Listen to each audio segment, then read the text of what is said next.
Hello to you all, and I seem to be on a roll today.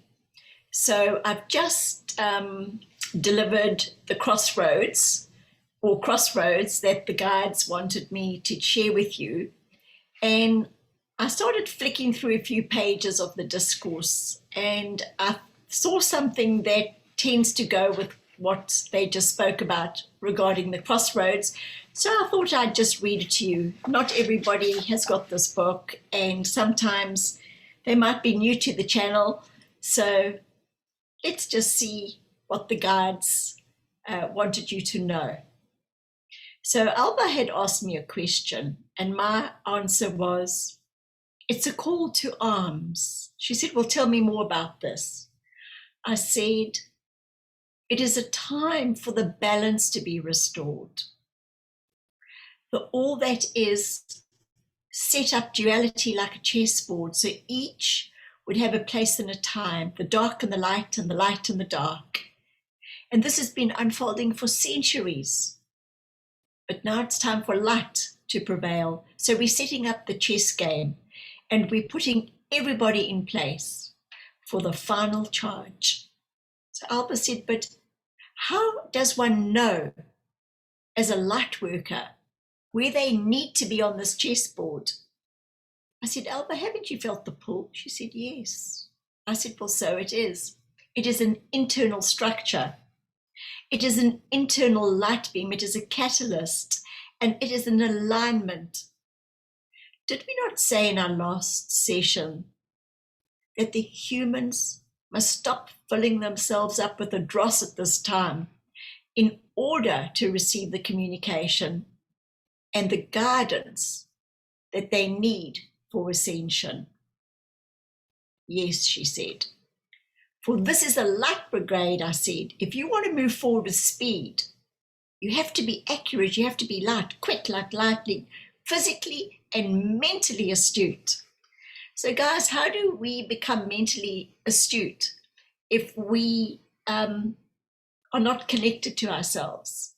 If we don't do that meditation, if we don't listen to our inner voice, if we get distracted by television and all the videos, everything else, we need to spend that time getting to know who we are, what we like, what we dislike, what feels like truth to us.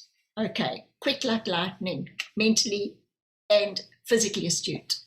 She says, okay, I know you've talked about this before, but what is the best way to do this for those who haven't heard this before? Well, there are many new seeds in this nursery. We told you in the very first session that we had with this one, that her connections run deep. So the very first time that Alba hypnotized me was 2017. And that session was number 166. And they called it the ambassador from the Intergalactic Federation of Light. And that session really shook me. It shocked me because it was not what I expected at all. So if you watch that session, that's sort of like the beginning of where the discourse actually began as such. They said here, she's connected to the multiverses, and she is connected directly with Source.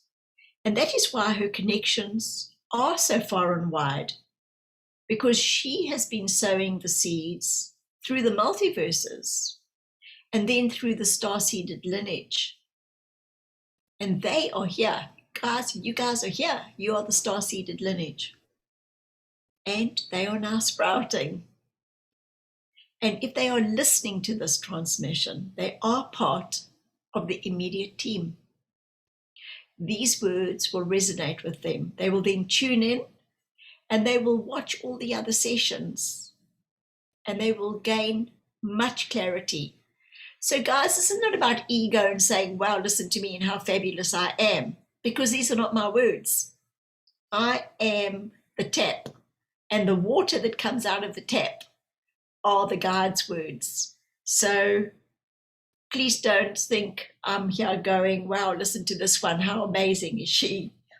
So Alba said, wonderful. Now you talked about new beginnings with Jill. You wrote those words What does it mean, a new beginning? Well, on the 1st of January in your Earth year, you have what is called a new year. Do you not? She said yes.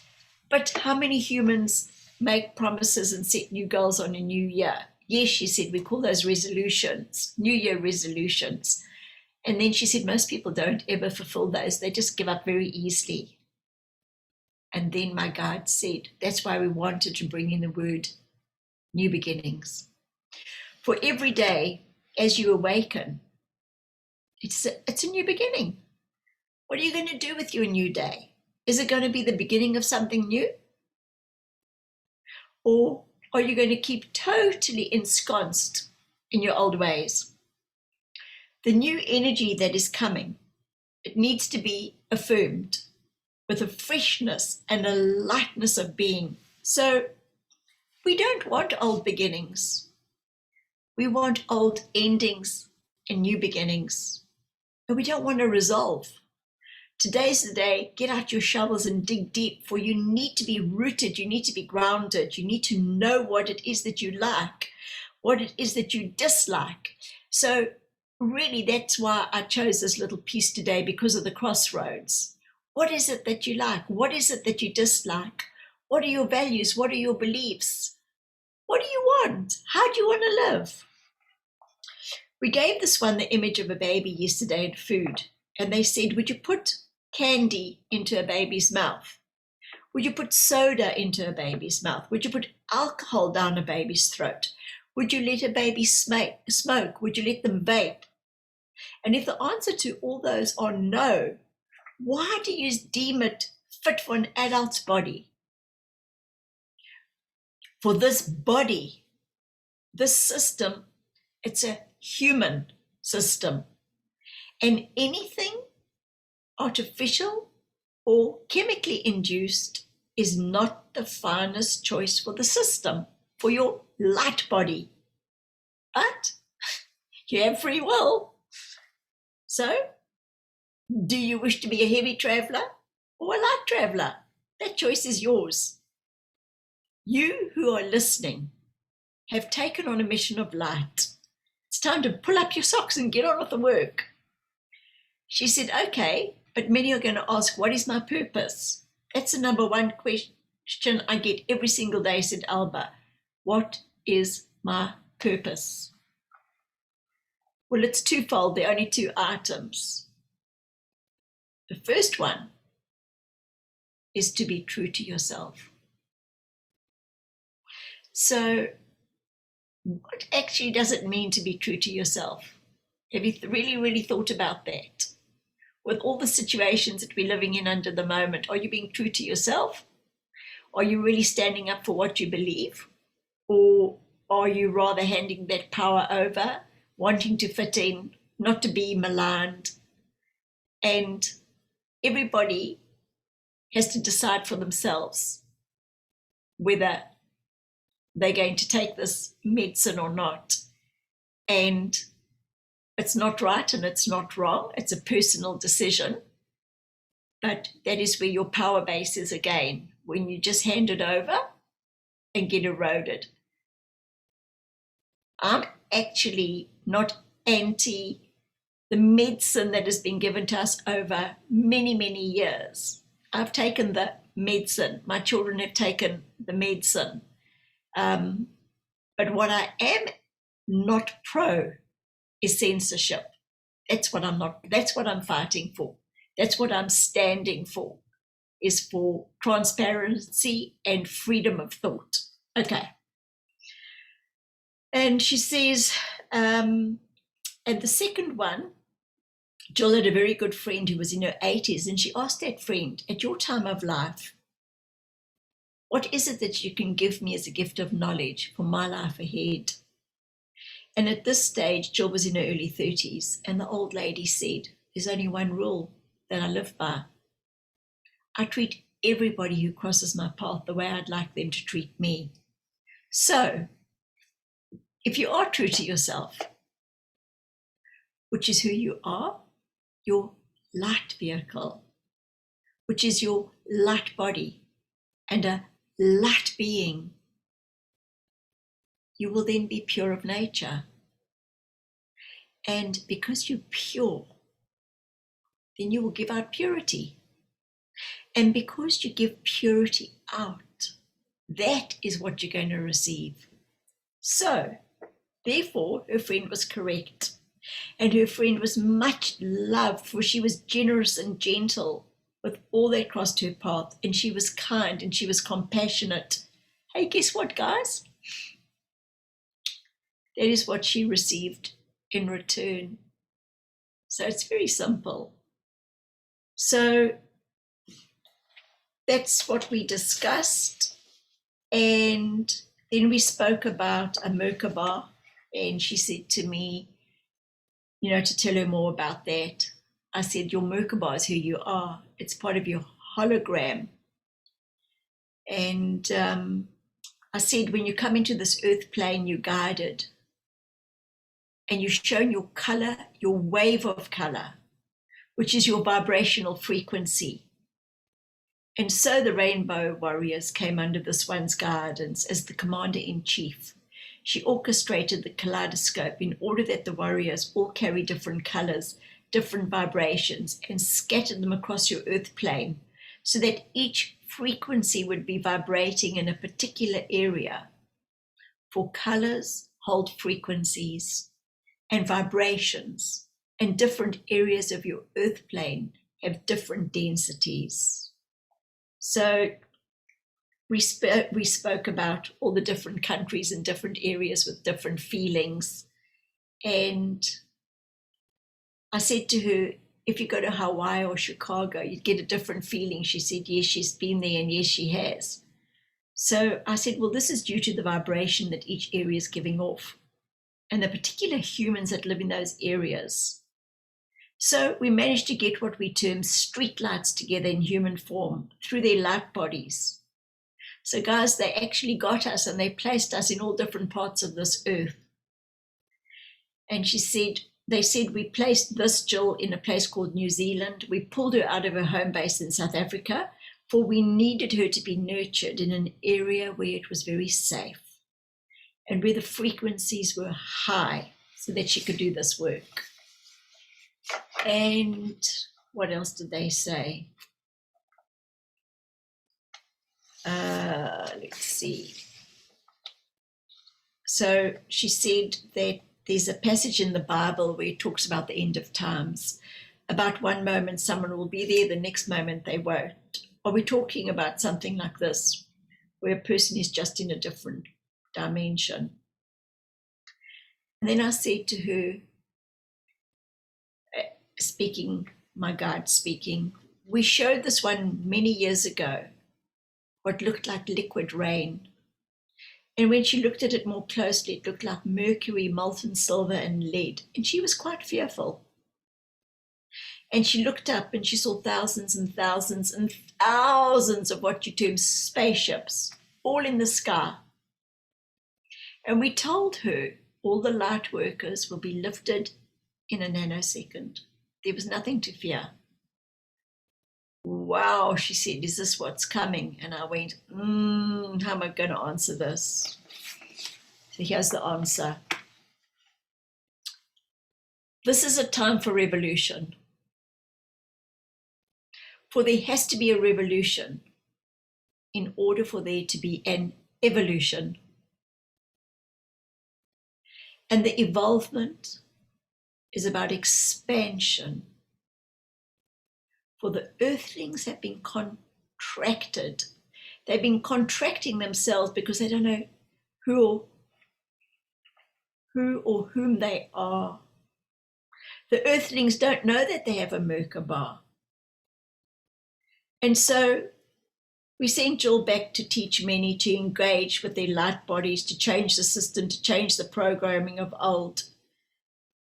But your teachers in what you term schools teach you about ABCs, but this doesn't ready you for life. And that is the system that has to change, because you're learning in a very antiquated way. The system has been propagated for many, many years, but it doesn't serve humanity at this time. But COVID has changed a lot. It was part of bringing in the Great Leveler, because many children were being taught from home, from their parents, from their caregivers. And they now were looking at new things.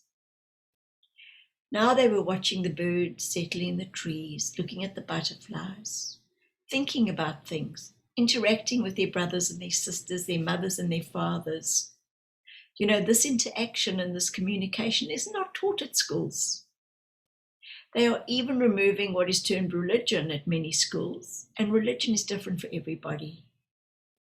But the religion they were teaching was biblical religion, which was also twisted in its day.